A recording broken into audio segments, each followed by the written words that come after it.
Good news naman tayo. Good news ito para sa mga retired generals na gustong maglunsad ng destabilization. Tama po ito. Kasi imagine, nagsilbi sila sa armed forces. Nung mag-retire, nakakuha ng pension from the taxes of the Filipino people. Pagkatapos, yung junior officers gusto pang ipahamak. So tama lang mga kababayan na i-review yung pension nila. Kasi yung pension nila mula siya sa taxes, from the taxes of the Filipino people na nagboto sa ating, posible po silang mawala ng pension, sabi dito sa report din ng News 5. So ayon naman po kay Armed Forces spokesperson Colonel Francil Padilla, if the legal channels determine that this is so mawawala ng pension, then we will follow po. Tanggalan ninyo ng pension ng mga retarded na generals. Deserve nagpapagang mga balita at pagtalakay sa mga isyu ng lipunan. Bulsa! Opinyon, banat at paglalantad sa katotohanan. Bulsa! What you see is what you get. You decide. Ngayon po mga kababayan, si Dante Maravillas. O ito, good news mga kababayan. Good news naman tayo. Good news ito para sa mga retired generals na gustong maglunsad ng destabilization, magkudita. Mga kababayan, kinukumbinsi yung mga active generals at saka mga junior officers. Ginagatungan nila para tanggalin yung ating Pangulong Bongbong Marcos sa pamamagitan po ng puwersa. Ano yan, Mr. Maravillas, na good news? Ito yung report ng Bilyonaryo News Channel. Sabi dyan, breaking, the Armed Forces of the Philippines is putting the pension code of retired military officials under review amid reports of officials withdrawing their support from the administration. The highest ranking retiree they have monitored is a two-star general whose pension is 160,000 pesos. Tapos, tama po ito. Kasi imagine, nagsilbi sila sa armed forces. Nung mag-retire, nakakuha ng pension from the taxes of the Filipino people. Pagkatapos, yung present commander-in-chief, yung presidente, siya ang present commander-in-chief. Gusto nilang tanggalin po sa posisyon at nanggagatong pa. Gusto pang idamay sa kanilang illegal na gawain yung mga active generals and junior officers. Gusto pang ipahamak. So tama lang mga kababayan na i-review yung pension nila.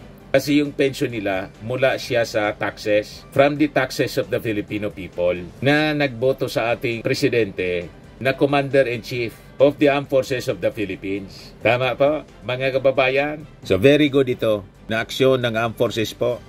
As of now, fake news and statements that encourage sedition are under consideration of the Armed Forces of the Philippines legal team. Kasuhan po ninyo at tanggalan ninyo ng pensyon para matuto sila na rumispeto sa Commander-in-Chief.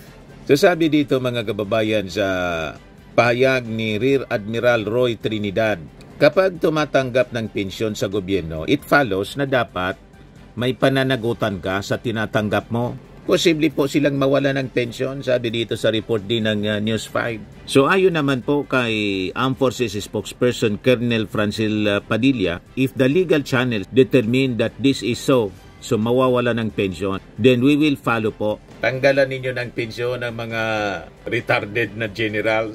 Deserve nila natanggalan po. Kasi imagine, nanggugulo sila sa ating gobyerno. Habang tumatanggap sila mga kababayan ng pensyon from the taxes of the Filipino people, nanggugulo sila. Imbis na tumulong. Kasi ang loyalty nila nandun sa previous administration.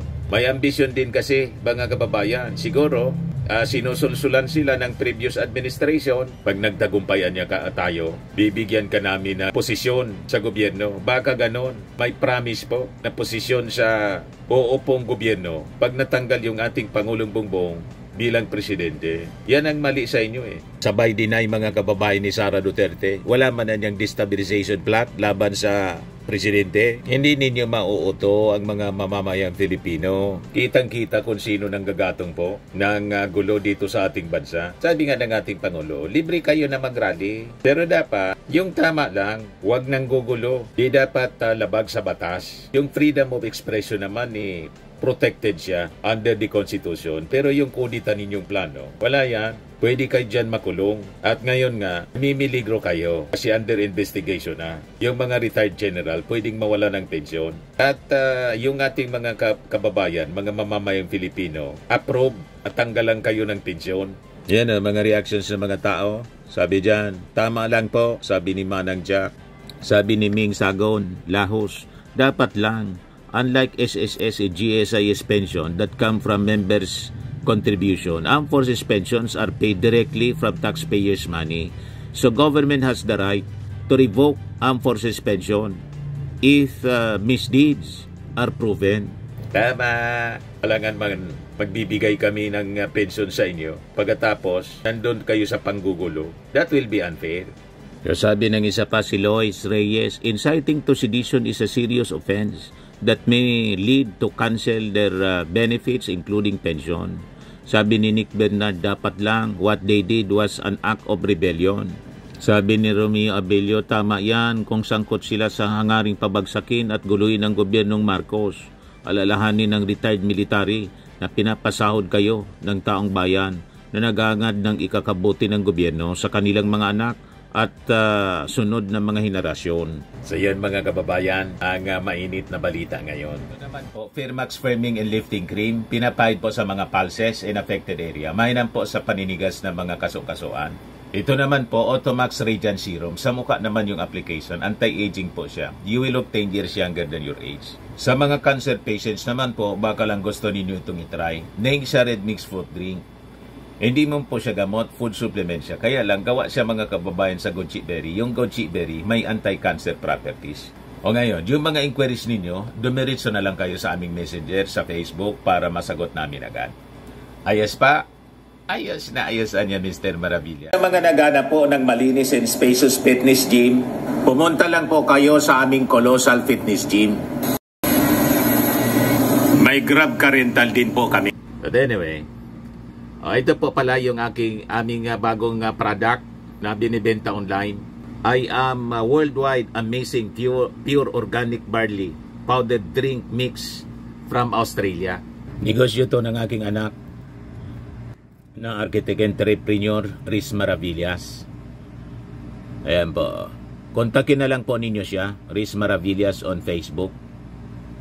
Ang mga health benefits niya, boost immunity, improves digestion, enhance energy levels, packed with antioxidants, prevent cancer. Ito naman po yung bago naming product na binibenta online. Eye Glow Serum, whitening po siya. Tingnan ninyo yung epekto sa aking anak na architect before and now. Yung mga inquiries po ninyo, dumiretso na lang kayo sa kanyang Facebook account, Riz Maravillas.